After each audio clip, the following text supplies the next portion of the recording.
ওমর রাদিয়াল্লাহু তাআলা আনহু বলে, বোন আমার তুমি আমার একটু বলো, তোমরা কেন ইসলাম ধর্ম গ্রহণ করছো? মুহাম্মদ তোমাদেরকে কি জাদু করে দিয়েছে, কি জাদু করে দিয়েছে? মক্কার সমস্ত মানুষ শুধু মুহাম্মদের দিকে ধাপে যাচ্ছে, সবাই শুধু এক এক করে ইসলাম ধর্ম গ্রহণ করতেছে। আরে আমাদের বাপদাদারা তো কত সুন্দর ধর্ম আমাদের জন্য রেখে গেছে, তোমরা কেন মুহাম্মদের দিকে তোমরা ধাবিত হচ্ছ? কি জাদু মুহাম্মদ তোমাদেরকে করছে? বোন ডাক দিয়ে বলে, ভাই আমার আপনার নবী মুহাম্মদ সাল্লাল্লাহু আলাইহি ওয়াসাল্লাম আমাদেরকে কোনো জাদু করে নাই, তবে হ্যাঁ তিনের উপর আল্লাহ পাক যে একটা কোরআন অবতীর্ণ করেছে, এই কোরআনের মধ্যে কেমন জানি একটা অ্যাটাচমেন্ট আছে, কেমন জানি কোরআনটা পড়লে একটু জাদু আছে, কেমন জানি কোরআনটা তার দিকে ধাবিত করে। ওমর রাদিয়াল্লাহু তাআলা আনহু বলে, তাই নাকি? বলে হ্যাঁ। বলে তাহলে একটু দাও, আমার একটু দাও, আমি একটু কোরআনটা একটু পড়ি, কোরআনটা একটু পড়ি, দেখি কোরআনে কি লেখা আছে। বোন ডাক দিয়ে বলে, ইন্নাকা নাজিস। বোন ডাক দিয়ে বলে, ভাই আমার আপনি এখন অপবিত্র, আপনার হাতে এখন কোরআন দেওয়া যাবে না। কেন আল্লাহ পাক কোরআনে বলছেন লা ইয়ামাসসুহু ইল্লাল মুতাহহারুন, কেন আল্লাহ পাক কোরআনে বলছেন অপবিত্র অবস্থায় কোরআন ধরা যায় না, সুতরাং আপনার হাতের মধ্যে কোরআন দেওয়া যাবে না। বলে কি করতে হবে? বলে আপনি যান, আপনি একটু গোসলটা সেরে আসেন, আপনি গোসল করে পাক পবিত্র হয়ে আসেন, তারপরে আপনার হাতের মধ্যে কোরআনটা দিব। ওমর রাদিয়াল্লাহু তাআলা গসল সেরে আসছেন, একটা চামড়ার কাগজের মধ্যে সূরাতুত তাহা লেখা ছিল। খাব্বাব রাদিয়াল্লাহু তাআলা এটা হতো ওমর হাতের মধ্যে দিয়েছেন। ওমর রাদিয়াল্লাহু তাআলা নিজে বলেন, আমি যখন এই চামড়ার কাগজটা এভাবে হাতের মধ্যে আমি পাইলাম, ওমর রাদিয়াল্লাহু তাআলা আরবি খুব ভালো করে পড়তে পারতেন। তিনি সাথে সাথে পড়তেছেন, তাহা মা সাল্লা আলাইকাল কুরআন লিতাশকা ইল্লা তাযকিরাতাল লিমান ইয়াখশা তানজিলাম মিম্মান খালাকাল আরদা ওয়াস সামাওয়াতিল উলা আর রহমানু আলাল আরশি ইস্তাওয়া। ওমর রাদিয়াল্লাহু তাআলা আনহু যখন একটা আয়াত পড়তে সাথে সাথে অনুবাদটা তিনি বুঝে আসতেছে, এইটার ভাবার্থটা তিনি বুঝে আসতেছে, সাথে সাথে তিনি বুঝে গেছেন তানজিলাম মিম্মান খালাকাল আরদা ওয়াস সামাওয়াতিল উলা। আল্লাহ পাক বলেন এটা কোনো মুহাম্মাদের বানানো কথা না, এটা হচ্ছে ওই সত্তা যিনি আসমান এবং জমিন বানিয়েছেন তিনার পক্ষ থেকে এটা অবতীর্ণ হয়েছে। ওমর রাদিয়াল্লাহু তাআলা এটা পড়ে তিনার মনের মধ্যে কেমন যেন একটা মায়া জন্মাই গেছে। সাথে সাথে বোনকে ডাক দিয়ে বলে, বোন আর দেরি নয়, আমাকে একটু তোমাদের নবী মুহাম্মদের কাছে নিয়ে চলো। আমাকে ওমর রাদিয়াল্লাহু তাআলা দরজার ওই পাশে দাঁড়ালেন, দাঁড়িয়ে যখন রাসূলের চেহারা মোবারক দিকে যখন তাকালেন, তার মনটা নরম হয়ে গেল, চোখ দিয়ে পানি পড়তেছে, আর ডাক দিয়া বলে, ও মুহাম্মদ সাল্লাল্লাহু আলাইহি ওয়াসাল্লাম, আপনি আর দেরি করিয়েন না, কথা হবে পরে, আগে আপনি আমাকে কালিমাটা পড়াইয়া দেন, আশহাদু আল্লা ইলাহা ইল্লাল্লাহু ওয়া আশহাদু আন্না মুহাম্মাদান আবদুহু ওয়া রাসূলুহু। এই কথা বলে ওমর রাদিয়াল্লাহু তাআলা সাথে সাথে ইসলাম ধর্ম কবুল করে নিলেন। ওমর ১৬ লক্ষ সাহাবী ছিল। কতজন সাহাবী ছিল বলেন? প্রায় ১৬ লক্ষ, মানে প্রায় ১,১৫,০০০ থেকে ২০,০০০-এর মতো সাহাবী রাসূলের জীবদ্দশায় দুনিয়ায় ছিলেন। এই ১৬ লক্ষ সাহাবীর মধ্যে সমস্ত সাহাবী নিজের মতো করে ইসলাম ধর্ম গ্রহণ করছেন, নিজে ইসলাম ধর্ম গ্রহণ করছেন। সমস্ত সাহাবী কিভাবে ইসলাম ধর্ম গ্রহণ করছেন? নিজের ইচ্ছায় ইসলাম ধর্ম গ্রহণ করছেন। কিন্তু ওমর ফারুক রাদিয়াল্লাহু তাআলা আনহু এমন একজন মানুষ ছিলেন যিনি নিজের ইচ্ছায় ইসলাম ধর্ম গ্রহণ করেন নাই, বরঞ্চ আল্লাহর রাসূল দোয়া করে আল্লাহর কাছে চেয়ে ওমর ফারুক রাদিয়াল্লাহু তাআলা আনহুকে ইসলাম ধর্মে এনেছেন। সুবহানাল্লাহ। সবাই ইসলাম ধর্ম গ্রহণ করছেন কি? নিজের ইচ্ছায়। সবাই ইসলাম ধর্ম গ্রহণ করছেন কি বলেন? নিজের ইচ্ছায়।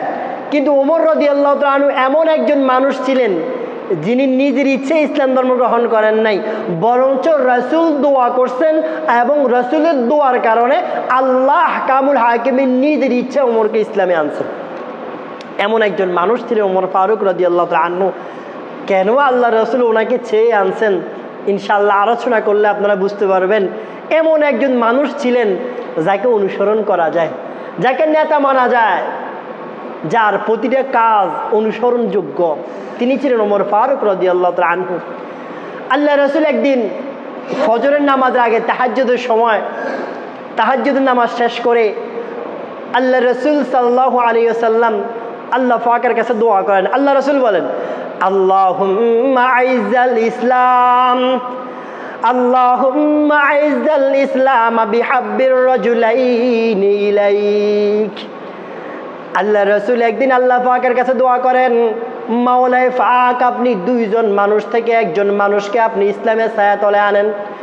ইসলামকে শক্তিশালী করার জন্য আপনার কাছে দুইজন মানুষ আছে, দুইজন লোক আছে, ওই দুইজন লোক থেকে একজন লোককে আপনি ইসলামের ছায়াতলে আনেন, এনে ইসলামটাকে আপনি শক্তিশালী করেন। এক নম্বর হচ্ছে ওমর ইবনুল খাত্তাব, দুই নম্বর হচ্ছে হিশাম বিন আবুল হাকাম। এক নম্বর হচ্ছে ওমর রাদিয়াল্লাহু তাআলা আনহু এবং দ্বিতীয় নম্বর হচ্ছে আবু জাহেল, যাকে আমরা বলি, যাকে আমরা কি বলেন, আবু জাহেল বলি। তার নাম ছিল আবুল হাকাম ছিল, কিন্তু আমরা আবু জাহেল বলি আর কি, পরবর্তীতে আবু জাহেল হয়েছে। আল্লাহ রসুল বলেন মাওলায়ে পাক এই দুইজন মানুষ থেকে একজনকে আপনি ইসলামের ছায়াতলে এনে ইসলামটাকে আপনি শক্তিশালী করেন। আল্লাহ পাক আল্লাহর রসুলের দোয়া অনুযায়ী আবু জাহেলের ব্যাপারে আল্লাহ পাক দোয়া কবুল করেন নাই। ওমর ফারুক রাদিয়াল্লাহু তাআলা আনহুর ব্যাপারে আল্লাহ পাক তার রসুলের দোয়া কবুল করেছেন। কে দোয়া করছেন? রসুল। কার ব্যাপারে দোয়া করছেন? দুইজনের ব্যাপারে। এক হচ্ছে আবু জাহেল আর এক হচ্ছে ওমর, দুইজনের ব্যাপারে দোয়া করছেন। কিন্তু আল্লাহ পাক কার ব্যাপারে দোয়া কবুল করছেন বলেন? ওমর রাদিয়াল্লাহু তাআলা আনহুর ব্যাপারে। আল্লাহ রসুলের দোয়ার পরে ওমর ফারুক রাদিয়াল্লাহু তাআলা নিজে বর্ণনা করতেছেন যে কেন জানি আমার তখন থেকে কেন জানি আমার মনটা ইসলামের দিকে ধাবিত হতে লাগলো, কেন জানি আমি মুসলমানদের কাজগুলো আমার পছন্দ হতে লাগলো। ওমর ফারুক রাদিয়াল্লাহু তাআলা আনহু যখনই যে জায়গায় আল্লাহ রসুল যান ওমর পিছে পিছে যান, যে জায়গায় আল্লাহ রসুল দাওয়াত দেন ওমর পিছনে পিছনে যান, আল্লাহ রসুলের দাওয়াতি কাজগুলো পর্যবেক্ষণ করেন। আল্লাহ রসুল যখন রাতের বেলা সালাত আদায় করেন ওমর পিছনে গিয়ে শুনেন যে রসুল কি কি পড়েন। রসুলের সব কাজগুলো ওমর নিবিড়ভাবে পর্যবেক্ষণ করেন। করতে করতে করতে একটা সময় আস্তে আস্তে করে ওমর রাদিয়াল্লাহু তাআলা আনহুর মন যখন ইসলামের দিকে ধাবিত হয়ে যাচ্ছে, মুহাম্মদ সাল্লাল্লাহু আলাইহি ওয়াসাল্লাম সব কাজগুলো ওমর ফলো করেন। যেখানে দাওয়াতি কাজ করতে যান ওমর সামনে আসেন না, পিছনে পিছনে থাকেন, দেখেন কিভাবে দাওয়াতি কাজগুলো করেন। যেখানে কোরআন তেলাওয়াত হয় ওমর সেখানে গিয়ে পিছনে আড়ালে বসে থাকেন, দেখেন মুসলমানরা কি কি তেলাওয়াত করে। আস্তে আস্তে যখন ইসলামের দিকে ধাবিত হচ্ছে, মক্কার কাফেররা তো বলে কি ব্যাপার, যে ওমর একটা সময় ইসলামের শুধু বরখেলাপ করত, ইসলামকে দেখলেই গালিগালাজ করতো মুহাম্মদকে, সেই ওমর দেখি আস্তে আস্তে মুহাম্মদের দিকে ধাবিত হয়ে যাচ্ছে। এইটা দেখে আবু জাহেল উতবা সাহেবের তো মাথা খারাপ হয়ে গেছে। তারা বলে কয় না, যদি কোনো কারণে যদি ঘটনাক্রমে ওমর ইসলাম ধর্ম গ্রহণ করে নেয় তাহলে তো ইসলাম শক্তিশালী হয়ে যাবে, মুহাম্মদের দলবল শক্তিশালী হয়ে যাবে, এটা হতে দেওয়া যাবে না। ওমরকে কিভাবে ইসলাম থেকে সরানো যায় এই ব্যাপারে তারা ফোন দিয়ে আটলো। অনেক লম্বা কথা। একদিন আবু জাহেল উতবা সাইবা একটা মজমা কায়েম করলো, একটা জনসভা কায়েম করলো। কায়েম করে বলে এইখানের মধ্যে কি এমন কেউ আছে নাকি যে মুহাম্মদ সাল্লাল্লাহু আলাইহি ওয়াসাল্লাম নাউজুবিল্লাহ তার মাথাটা আলাদা করে আমাদের কাছে নিয়ে আসতে পারবে? যদি কেউ যদি মুহাম্মদকে হত্যা করে তার মাথা নিয়ে আসতে পারে 100টা উট পুরস্কার দেওয়া হবে। কয়টা উট পুরস্কার দেওয়া বলেন? 100টা উট পুরস্কার দেওয়া হবে। এইটা শুনে সবাই জানে কেউ হাত তুলুক আর না তুলুক ওমর ঠিকই হাত তুলবে। কেউ হাত তুলুক না তুলুক, কে হাত তুলবে? ওমর হাত তুলবে, কারণ পন্থীটা ওইটাই আসছিল। ওমর ফারুক রাদিয়াল্লাহু আনহু ওমরের সাথে সাথে হাত তুলে বললেন আমি পারবো, আমি পারবো মুহাম্মাদের কল্লা এনে দিতে। বলে যাও তাহলে এনে দাও। অনেক লম্বা ইতিহাস। ওমর রাদিয়াল্লাহু আনহু তখন তো ইসলাম ধর্ম গ্রহণ করেন নাই, চলে যাচ্ছেন খোলা তলোয়ারে হাতে নিয়ে আমার আপনার নবীকে হত্যা করার জন্য। প্রতিমধ্যে একজন সাহাবীর সাথে দেখা। সাহাবী বলে ওমর কই যাও? বলে কই আর যাবো, তোমাদের নবী মুহাম্মদ বলেন সাল্লাল্লাহু আলাইহি ওয়াসাল্লাম বলে তোমাদের নবীকে হত্যা করার জন্য যাচ্ছি। বলে কেন? কয় তোমাদের নবী আমাদের বাপ দাদার ধর্ম বাদ দিয়া নতুন ধর্মের আবিষ্কার করছে, নতুন ধর্মের দাওয়াত দেয়, এই জন্য তোমাদের নবীকে হত্যা করব। তো সাহাবী বলে আচ্ছা আমাদের নবীকে হত্যা করবার পরে আগে একটু নিজের ঘরের খবর নিয়ে দেখো, তোমার ঘরেও তো ইসলাম ধর্ম গ্রহণকারী মানুষ আছে। ওমর বলে কি বলো এটা? হ্যাঁ এটি কি বলো? বলে হ্যাঁ তোমার বোনের বাড়িতে গিয়ে দেখো, ফাতেমা বিন খত্তাব তার বাড়িতে গিয়ে দেখো, সে তো ইসলাম ধর্ম গ্রহণ করছে। বলে তাই নাকি? চলে গেছে বোনের বাড়িতে, যাইয়া দেখে বোনের ঘর থেকে গুনগুন গুনগুন আওয়াজ আসতেছে, কি যেন পড়তেছে, আওয়াজ আসতেছে। ওমর দরজা নক করলেন, ভিতর থেকে বোন বলে মা নাংতা। ওমর বলে আনা ওমর। এ কথা শুনে যেই একজন সাহাবী তাদের স্বামী স্ত্রীকে কোরআন পড়াচ্ছে হযরত খাব্বাব রাদিয়াল্লাহু তাআলা আনহু, তিনি সাথে সাথে লুকিয়ে গেছেন, কারণ জানে ওমরের তো রাগ বেশি। বন দরজা খুলে দিয়েছেন, দরজা খুলে দেওয়ার সাথে সাথে ওমর ফারুক ভিতরে ঢুকে কোনো কথা শোনার আগে বোনকে মারা শুরু করছে। বোনের জামাই যখন আসছে বাধা দেওয়ার জন্য, বোনের জামাইকেও মারতে মারতে একটা সময় যখন দেখছে দুইজন ক্লান্ত হয়ে গেছে, ওমর রাদিয়াল্লাহু তাআলা যখন দেখতেছে রক্ত বাইর হচ্ছে দুজনের শরীর থেকে, মনটা একটু ঘেমে গেছে। ডাক দিয়া ওমর রাদিয়াল্লাহু তাআলা বলে, বোন আমার, তুমি একটু আমারে একটু বলো, তোমরা কেন ইসলাম ধর্ম গ্রহণ করছো? মুহাম্মদ তোমাদেরকে কি জাদু করে দিয়েছে, কি জাদু করে দিয়েছে? মক্কার সমস্ত মানুষ শুধু মুহাম্মদের দিকে ধাপে যাচ্ছে, সবাই শুধু এক এক করে ইসলাম ধর্ম গ্রহণ করতেছে। আরে আমাদের বাপদাদারা তো কত সুন্দর ধর্ম আমাদের জন্য রেখে গেছে, তোমরা কেন মুহাম্মদের দিকে তোমরা ধাবিত হচ্ছ? কি জাদু মুহাম্মদ তোমাদেরকে করছে? বোন ডাক দিয়ে বলে, ভাই আমার আপনার নবী মুহাম্মদ সাল্লাল্লাহু আলাইহি ওয়াসাল্লাম আমাদেরকে কোনো জাদু করে নাই, তবে হ্যাঁ, তিনের উপর আল্লাহ পাক যে একটা কোরআন অবতীর্ণ করেছে, এই কোরআনের মধ্যে কেমন জানি একটা অ্যাটাচমেন্ট আছে, কেমন জানি কোরআনটা পড়লে একটু জাদু আছে, কেমন জানি কোরআনটা তার দিকে ধাবিত করে। ওমর রাদিয়াল্লাহু তাআলা বলে, তাই নাকি? বলে হ্যাঁ।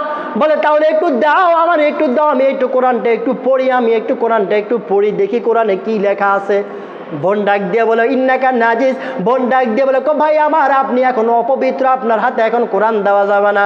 কেন আল্লাহ পাক কোরআনে বলছেন লা ইয়ামাসসুহু ইল্লাল মুতাহহারুন, কেন আল্লাহ পাক কোরআনে বলছেন অপবিত্র অবস্থায় কোরআন ধরা যায় না, সুতরাং আপনার হাতের মধ্যে কোরআন দেওয়া যাবে না। বলে কি করতে হবে? বলে আপনি যান, আপনি একটু গোসলটা সেরে আসেন, আপনি গোসল করে পাক পবিত্র হয়ে আসেন, তারপরে আপনার হাতের মধ্যে কোরআনটা দিব।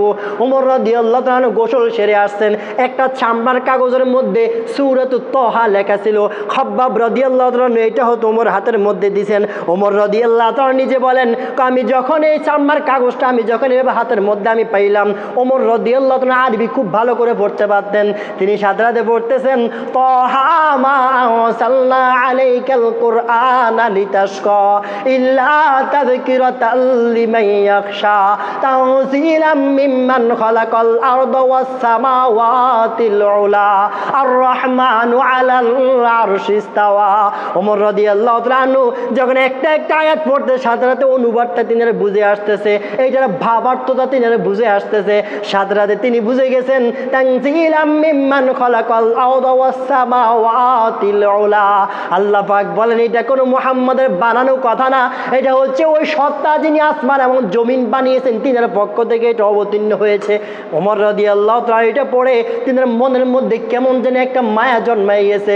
সাথে সাথে বোনকে ডাক দিয়ে বলে, বোন আর দেরি নয়, আমাকে একটু তোমাদের নবী মুহাম্মদের কাছে নিয়ে চলো, আমাকে একটু নবী মুহাম্মদের কাছে নিয়ে চলো। হযরতে খাব্বাব রাদিয়াল্লাহু তাআলা আনহু বলে, ভাই ওমর, আমার আপনার নবীকে তো আপনি এখানে পাবেন না। বলে কোথায়? দারুল ইকরাম, দারুল আরকাম একজন সাহাবী আছে, আরকাম রাদিয়াল্লাহু তাআলা তার ঘরের মধ্যে আছে, তিনি চুপিসারে মানুষদেরকে কোরআন শিখাচ্ছে। বলে তাহলে আমি সেখানে যাই। ওমর রাদিয়াল্লাহু তাআলা আনহু তলোয়ারে নিয়ে দারুল আরকামের দিকে যখন যাচ্ছেন, আরকাম রাদিয়াল্লাহু তাআলা ঘরের দিকে যখন যাচ্ছে, সেটা বাইতুলের একদম পাশাপাশি মোটামুটি, সেইখানে যখন যাচ্ছে হযরতে হামজা রাদিয়াল্লাহু তাআলা আনহু তিনি দেখলেন যে ওমর তলোয়ারি নিয়ে আসতেছে। আল্লাহ রসুলকে বলে, ইয়া রাসূলুল্লাহ, ওমরের তো অবস্থা বেগতিক দেখা যাচ্ছে, মনে হচ্ছে আপনার এখানে না থাকাটাই বেটার হবে। কারণ কেন? ওমরের হাতে তলোয়ারি দেখতেছি, হয়তো ওমর আপনাকে এখানে কতল করে ফেলবে। আল্লাহ রসুল বলে, হামজা তুমি সরে যাও, সমস্ত সাহাবায়ে কেরামদেরকে বলো তোমরা সবাই সরে যাও, আমার ওমর হত্যা করার জন্য আসে না। আরে আমি তো আমরা আল্লাহর কাছে দোয়া করেছিলাম, আল্লাহ দুইজন থেকে একজনকে ইসলামের জন্য কবুল করেন, আমার মনে হচ্ছে আমার আল্লাহ ওমরকে কবুল করছে, সুতরাং তোমরা সরে যাও, আমার ওমরকে আমার কাছে আসতে দাও, দরজাটা খুলে দাও। হামজা রাদিয়াল্লাহু তাআলা আনহু দরজা খুলে দিলেন। ওমর রাদিয়াল্লাহু তাআলা আনহু দরজার ওই পাশে দাঁড়ালেন, দাঁড়িয়ে যখন রাসূলের চেহারা মোবারক দিকে যখন তাকালেন, তার মনটা নরম হয়ে গেল, চোখ দিয়ে পানি পড়তেছে, আর ডাক দিয়া বলে, ও মুহাম্মদ সাল্লাল্লাহু আলাইহি ওয়াসাল্লাম, আপনি আর দেরি করিয়েন না, কথা হবে পরে, আগে আপনি আমাকে কালিমাটা পড়াইয়া দেন, আশহাদু আল্লা ইলাহা ইল্লাল্লাহু ওয়া আশহাদু আন্না মুহাম্মাদান আবদুহু ওয়া রাসূলুহু। এই কথা বলে ওমর রাদিয়াল্লাহু তাআলা সাথে সাথে ইসলাম ধর্ম কবুল করে নিলেন। ওমর ইসলাম ধর্ম গ্রহণ করে ফেলছে। সাথে সাথে নওজোয়ান সাহাবী যারা আছে তাদের মনটা একটু বড় হয়ে গেছে। কারণ কেন, এতদিন তো ইসলামের কোনো শক্তি ছিল না, আজকে তো ওমর চলে আসছে। ওমরকে তৎকালীন যুগের সমস্ত কাফররা ভয় পেত, কারণ ওমর কথা বলার আগে তলোয়ারই চলে। ওমরের কথা বলার আগে কি চলে বলেন? তলোয়ার চলে। সবাই ভয় পাইতো। তারা যখন এই অবস্থা দেখছে, সাহাবায়ে কেরামের মনটা বড় হয়ে গেছে। আরে ওমর তো ইসলাম ধর্ম গ্রহণ করছে। সাথে সাথে ওমর রাদিয়াল্লাহু তাআলা আনহু দেখতেছে আল্লাহ রসুল ছোট্ট একটা ঘরের মধ্যে বসে বসে কোরআনের তালকিন দিচ্ছে। ওমর রাদিয়াল্লাহু তাআলা আনহু বলে, কই ইয়া রাসূলুল্লাহ আলাসনা বিহাক্কিন, আমার কিছু প্রশ্নের উত্তর দেন। আপনি যে ধর্মের দাওয়াত দিচ্ছেন, ধর্মটা কি সত্য না মিথ্যা? আল্লাহ রসুল বলে, কলা বালা, সত্য, এটা অবশ্যই সত্য ধর্ম। এবার ওমর বলে, আপনি যে আল্লাহর কথা বলতেছেন, ওই আল্লাহ কি আছে নাকি নাই? বলে, হ্যাঁ ওই আল্লাহ তো অবশ্যই আছে। বলে, আপনি যে ধর্মের কথা বলতেছেন এই ধর্ম সঠিক কিনা? বলে, হ্যাঁ সঠিক। কথা হলে লুকিয়ে লুকিয়ে কেন আপনি দাওয়াত দিচ্ছেন? লুকিয়ে লুকিয়ে কেন আপনি কোরআন শিক্ষা দিচ্ছেন? আর ওপেন কোরআন শিক্ষা দেন, আমারও অনুমতি দেন। ওপেন কাবা শরীফের উপরে দাঁড়িয়ে আমি ঘোষণা করতেছি, ওপেনভাবে আজকে থেকে সব কিছু হবে। আল্লাহ রসুল বলে, ওমর এটা মুক্কি জীবন, এটা মাক্কি জীবন, এটা এটা একটু সাইলেন্ট থাকার জীবন, এটা হচ্ছে একটু চুপে সারা দাওয়াত দেওয়ার জীবন। যখন আমরা মদিনায় যাব তখন আমরা সেখানে গিয়ে ওপেন দাওয়াত দিব। ওমর রাদিয়াল্লাহু তাআলা বলে, আচ্ছা ইয়া রাসূলুল্লাহ, তাহলে অন্তত পক্ষে আমি যে ইসলাম ধর্ম গ্রহণ করছি এইটা আবু জাহেল, উতবা, সাইবা এদের কানে তো একটু পৌঁছানো দরকার, এই অনুমতিটা অন্তত পক্ষে দেন। আল্লাহ রসুল বলে, আচ্ছা ঠিক আছে, তুমি কি করতে চাও? ওমর ফারুক রাদিয়াল্লাহু তাআলা আনহু বলে, কয় ইয়া রাসূলুল্লাহ, আমি একটু আল্লাহ কামুল হাকিমিনের নামে একটু তাকবীর দিব, আমি একটু মক্কার মানুষদেরকে শুনাইতে চাই আল্লাহ যে একজন আছে, লাত উজ্জা যত খোদার এতদিন উপাসনা করছি সব যে ভ্রান্ত, সব যে মিথ্যা, এইটা একটু ঘোষণা করার অনুমতি দেন। রাসূল বলে, যাও। ইতিহাসের কিতাবের মধ্যে আছে, খুঁজে খুঁজে 11 জন সাহাবি পাইছে। কয়জন সাহাবি? 11 জন সাহাবি পাইছে। 11 জনকে দুইটা লাইনে লাইন করাইছে, ভাগ করাইছে, একটার মধ্যে দাঁড়া করাইছেন, একটার আমির নিযুক্ত করছেন, আমির হামজা রাদিয়াল্লাহু তাআলা আনহু। আরেকটার মধ্যে ওমর নিজে দাঁড়াইছেন, বলে চলো আমরা একটু আল্লাহ পাকের নামে একটু তাকবীর দিব। ওমর রাদিয়াল্লাহু তাআলা আনহু খানায় কাবার আগে দারুল আরকামের সামনে দাঁড়িয়ে একটা ভাষণ দিছেন। ইতিহাস আদো সাক্ষী। তিনি ডাক দিয়ে বলে, আসো কি এমন লোক, আসো কি এমন কেউ যার একটু মন চায় তার মায়ের বুকটা খালি করতে, সে সামনে আসো। আসো কি এমন কেউ যে তার স্ত্রীকে বিধবা করতে চায়, সামনে আসো। আসো কি এমন কেউ যে তার ছেলেকে এতিম করতে চায়, এরকম কেউ কি আসো? তাহলে একটু সামনে দাও, আমি ওমর দেখি কার সাহস আছে আজকে আমি ওমরের তলোয়ারের সামনে দাঁড়ানোর জন্য। হযরত ওমর রাদিয়াল্লাহু তাআলা আনহু তখন ওই খানায় কাবার আগে দারুল আরকাম থেকে খানায় কাবা পর্যন্ত আল্লাহু আকবারের ধ্বনি দিয়ে আসছে। আবু জাহেল, উতবা, সাইবা যখন দেখছে যে কিরে, এতদিন দেখতাম আল্লাহু আকবারের ধ্বনি মুহাম্মদ আজান দেয় আসতে, আজকে দেখি শুধু আল্লাহু আকবারের ধ্বনিটা এত জোরে হচ্ছে। সবাই এসে দেখে সামনে ওমর আছে। সামনে কে আছে বলেন? ওমর আছে। এর দেখে কেউ আর সামনে আগানোর সাহস পায় নাই। ওলামায়ে কেরাম বলে, আজও পর্যন্ত যদি বেশি মানুষের দরকার নেই, ওমর যেরকম 11 জন মানুষ দিয়া মিছিল করছিল, আবু জাহেল, উতবা, সাইবা ওমরের সামনে আসার সাহস পায় নাই। আজও পর্যন্ত যদি ওমরের মতো এরকম একজন লিডার যদি আমার আপনার দেশে যদি হয়, খোদার কসম করে বলি জালিমরা জুলুম করার কোনো সাহস পাবে না।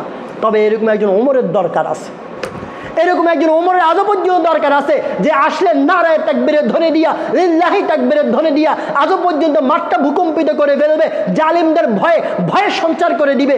এরকম একজন ওমরের দরকার আছে। ইনশাআল্লাহ আসবে, দোয়া করেন ইনশাআল্লাহ আসবে এরকম একজন ওমর। তো ওমর রাদিয়াল্লাহু তাআলা যখন ইসলাম ধর্ম গ্রহণ করে নিলেন, যখন এরকম করে নারায়ে তাকবীরের ধ্বনি দিয়া পুরা মক্কা যখন ভূকম্পিত করে ফেললো, সবাই তো অবাক হয়ে গেল। সাহাবায়ে কেরাম মনে মনে খুশি হতে লাগলেন। আল্লাহ রাসূল শুকরিয়ার নামাজ আদায় করলেন, হ্যাঁ আমার ইসলাম তো এখন থেকে, ওমর আসার পর থেকে ইসলাম শক্তিশালী হয়ে গেছে। যেই ওমর আসছিল রসুলের কল্লা কাটার জন্য, রসুলের মাথা মোবারক কাটার জন্য, সেই ওমর রসুলের স্পর্শে এসে, কোরআনের ছায়া তলে এসে কীরকম সোনার মানুষ হয়েছে জানেন? কীরকম সোনার মানুষে পরিণত হয়ে গেছে জানেন? আপনি অবাক হয়ে যাবেন, অবাক হয়ে যাবেন। আপনি হাদিসের কিতাবগুলো খোলেন, কোরআনের তাফসীরগুলো খোলেন, আপনি অবাক হয়ে যাবেন। এমন অনেক দিন হয়েছে রাসূল সাল্লাল্লাহু আলাইহি সাল্লাম একদিকে, সাহাবায়ে কেরাম একদিকে, ভিন্ন দিকে ওমর ফারুক, ভিন্ন দিকে কে বলেন? ওমর ওমরে ফারুক একটা বিষয় নিয়ে মনে করেন সাহাবায়ে কেরাম বলে ইয়া রাসূলুল্লাহ এটা এইভাবে করেন, আল্লাহ রসুলও বলে এটা এইভাবে করেন, কিন্তু একমাত্র ওমর বলে না ইয়া রাসূলুল্লাহ এইটা এইভাবে না, এটা ভিন্নভাবে করেন। আল্লাহ রসুল বলতেছে আমার ওমর যেদিকে বলতো স্বয়ং আল্লাহও সেদিকে থাকতো। কেমন মানুষ হয়েছে জানেন আপনি? তাফসিরে জালালাইনের মধ্যে আছে, তাফসিরে জালালাইনের মধ্যে আছে প্রায় 21টা জায়গা। প্রায় কয়টা জায়গা বলেন? প্রায় 21টা জায়গায় রসুল একদিকে, সাহাবায়ে কেরাম একদিকে, ওমর ভিন্ন দিকে, প্রায় 21টা জায়গায় আমার আল্লাহ ওমরের দিকে ছিলেন। এই জন্যই তো রসুল বলছেন লাউ কানা বাদি নবিয়্যান লাকানা ওমর, আমার উপরে যদি নবী হওয়ার যদি কেউ হয় তাহলে সে হতো ওমর। কারণ কেন? ওমরের কথা অনুযায়ী আল্লাহ পাক কোরআনের আয়াত অবতীর্ণ করেন। তো 21টা না, মোটামুটি 6টা উল্লেখযোগ্য জায়গা আছে, যে 6টা জায়গায় আল্লাহ পাক ওমরের কথা অনুযায়ী কোরআনের আয়াত অবতীর্ণ করছেন। কয়টা বলবো বলেন? 6টা। কয়টা? 6টা। আপনি বুঝবেন যে ওমর কত দামি মানুষ হয়ে গেছে, ইসলামের পরশে এসে, রাসূলের সংস্পর্শে এসে কত দামি হয়ে গেছে ওমর রাদিয়াল্লাহু তাআলা আনহু। 6টা জায়গা। নাম্বার 1 হচ্ছে বদরি বন্দীদের সাথে কি করা হবে, অর্থাৎ ইসলামের প্রথম যুদ্ধের নাম কি? বদরের যুদ্ধ। ইসলামের প্রথম যুদ্ধের নাম কি বলেন? বদরের যুদ্ধ। সেই বদরের যুদ্ধে মুসলমানদের সংখ্যা কতজন ছিল? 313 জন। কতজন? 313 জন। কাফেরদের সংখ্যা 1000। কাফেরদের সংখ্যা কত? 1000। ওই যুদ্ধের মধ্যে আল্লাহ পাক আকাশ থেকে ফেরেশতা পাঠাইছেন। আকাশ থেকে কি পাঠাইছেন বলেন? ফেরেশতা পাঠাই। ইনশাআল্লাহ কোনো এক সময় আলোচনা আসলে বলবো। তো সেই যুদ্ধের সময় 70 জন কাফের মৃত্যুবরণ করছে। কয়জন কাফের বলেন? 70 জন কাফের মৃত্যুবরণ করছে। আবার 70 জন বন্দী হয়েছে। 70 জন কি হয়েছে বলেন? বন্দী হয়েছে। ভালো নেই, 70 জন মৃত্যুবরণ করছে আর 70 জন কাফেরকে বন্দী করা হয়েছে। তার মধ্যে আল্লাহ রসুলের চাচা ইবনে আব্বাস রাদিয়াল্লাহু তাআলা তখন ইসলাম ধর্ম গ্রহণ করেন নাই। এরকম 70 জন কাফের বন্দী হয়েছে। এখন এই বন্দীদেরকে কি করবে, বন্দীদেরকে কি করা হবে, এইটা নিয়ে আল্লাহ রসুল সাহাবায়ে কেরামদের সাথে পরামর্শ করলেন। হযরত আবু বকরকে বলে, আবু বকর আপনি কি বলেন, এই 70 জন বন্দীদের সাথে কি ব্যবহার করা যায়? আবু বকর বলে ইয়া রাসূলুল্লাহ সবেমাত্র আমরা মদিনে আসলাম, মদিনে অত ভালো জেলখানাও নাই যে জেলখানার মধ্যে এদেরকে বন্দি করে রাখবো, এত টাকা পয়সাও নেই যে এদেরকে খাওয়া দাওয়া দিব। তা আমার মনে হয় এদেরকে ছেড়ে দেওয়াটাই ভালো হবে। সবচেয়ে বড় কথা এরাই তো আমাদের ভাই বেরাদার, এরাই তো আমাদের আত্মীয় স্বজন, এদেরকে আপনি কি আর করবেন, এদেরকে ছেড়ে দেন। আমার মনে হয় ছেড়ে দেওয়াটাই বেটার হবে। আল্লাহ রসুল হযরত ওমরকে বলে ওমর তুমি কি বলো? আবু বকর যেটা বলতেছে এদেরকে, আবু বকর আবার এটাও বলছে ইয়া রাসূলুল্লাহ এদেরকে ছেড়ে দেন, কিছু টাকা পয়সা মানে জরিমানা নিয়ে এদেরকে ছেড়ে দেন, মুক্তিপণ নিয়ে ছেড়ে দেন। তো আল্লাহ রসুল ওমরে বলে ওমর তুমি কি বলো? ওমর রাদিয়াল্লাহু তাআলা আনহু বলে ইয়া রাসূলুল্লাহ আমার এত আবু বকরের মতো মন নরম না, আমি এটা বলবো না যে এদেরকে ছেড়ে দেন, আপনি নিজে করেন, না হলে আমারও অনুমতি দেন, আমার হাতে তলোয়ারি আছে, মুহূর্তের মধ্যে 70টার কল্লা গর্দনা থেকে আলাদা করে দিব। আল্লাহ রসুল বলে ওমর এটা তুমি কি বলো? বলে হ্যাঁ ইয়া রাসূলুল্লাহ এদেরকে বাঁচতে দেওয়া যাবে না, এরা মক্কায় আপনাকে অনেক কষ্ট দিয়েছে, রাতের অন্ধকারে মক্কা থেকে মদিনায় হিজরত করতে বাধ্য করেছে, ইয়া রাসূলুল্লাহ এদেরকে বাঁচতে দেওয়া যায় না। আল্লাহ রসুল বলে কেন বাঁচতে দেওয়া যায় না? বলে ইয়া রাসূলুল্লাহ এদেরকে যদি বাঁচতে দেন এরা আবার মক্কায় যাবে, আবার আপনাকে হত্যা করার জন্য, ইসলামকে দুনিশ্বাত করার জন্য এবার এরা আবার পায়তারা করবে, এদেরকে ছাড় দেওয়া যায় না। আপনি নিজে হাতে তলোয়ারি উঠান, না হলে আমি ওমরকে অনুমতি দেন, সবার কল্লাটা গর্দনা থেকে আলাদা করে দিব। আল্লাহ রাসূল বলে ওমর তোমারটা আমার পছন্দ হয় না, আবু বকর যেটা বলছে ওইটাই মনে ভালো হবে, কারণ রসুলের তো মন নরম ছিল। আবু বকর যেটা বলছে ওইটাই মনে ভালো হবে। আমি আবু বকর তো আল্লাহ রাসূল রায় দিলেন কি যে যারা আছে এদেরকে একটু মুক্তিপণ মানে কিছু টাকা নিয়ে এদেরকে ছেড়ে দেওয়া হোক। মাত্র রাসূল এই ঘোষণাটা মাত্র দিছে, সাথে সাথে জিবরাইল চলে আসছে। সাথে কে চলে আসছে? জিবরাইল এসে বলে মা কানা লিনাবিয়্যিন আন ইয়াকুনা লাহু আসরা হাত্তা ইউসকিনা ফিল আরদ মা কানা লিনাবিয়্যিন আন ইয়াকুনা লাহু আসরা হাত্তা ইউসকিনা ফিল আরদ তুরিদুনা আরদাদ দুনিয়া ওয়াল্লাহু ইউরিদুল আখিরাহ। আল্লাহ পাক রব্বুল আলামিন বলেন ও আমার রাসূল আমি আল্লাহ আপনাকে ঘোষণা করতেছি মা কানা লিনাবিয়্যিন আপনি নবীর জন্য এটা উচিত হয় নাই, আপনি নবীর জন্য এটা কি হয় নাই? আপনি নবীর জন্য এটা উচিত হয় নাই। যতক্ষণ পর্যন্ত মুসলমান বিজয় না হয়ে যায়, যতক্ষণ পর্যন্ত ইসলাম বিজয় না হয়ে যায়, ততক্ষণ পর্যন্ত দুশ্মনদেরকে ছেড়ে দেওয়া এটা আপনার জন্য উচিত হয় নাই। তুরিদুনা আরাদাদ দুনিয়া, আপনি তো দুনিয়ার লাভটা চোখে দেখছেন। আল্লাহু ইউরিদুল আখিরা, আর আল্লাহ আখিরাতের লাভটা চোখে দেখছে। আল্লাহ পাক রব্বুল আলামিনের রাসূল সাদরাতে ওমরকে ডাক দিয়ে বলে, ভাই ওমর, তোমার কথাটাই তো মানা দরকার ছিল। তুমি তো বলছিলে এদেরকে যাতে করে হত্যা করে দেওয়া হয়। তুমি যেই কথা, আমার আল্লাহরও ঠিক সেম কথাই ছিল, আল্লাহ পাকেরও সেম কথা ছিল। জিবরিল এসে বলে, ইয়া রাসূলুল্লাহ, আপনি শুধু অনুমতি দিয়ে দিছেন, আপনি রায় ঘোষণা করে দিছেন, না হলে আল্লাহ এই রায়টা ওমর যে কথাটা বলছে ওইটাকে আল্লাহ পাক বাস্তবায়ন করতেন। আপনি অনুমতি দিয়ে দিছেন, রায় দিয়ে দিছেন, এই জন্য এটাকে আর খণ্ডানো হয় নাই, না হলে আল্লাহ পাক কার দিকেই ছিল বলেন?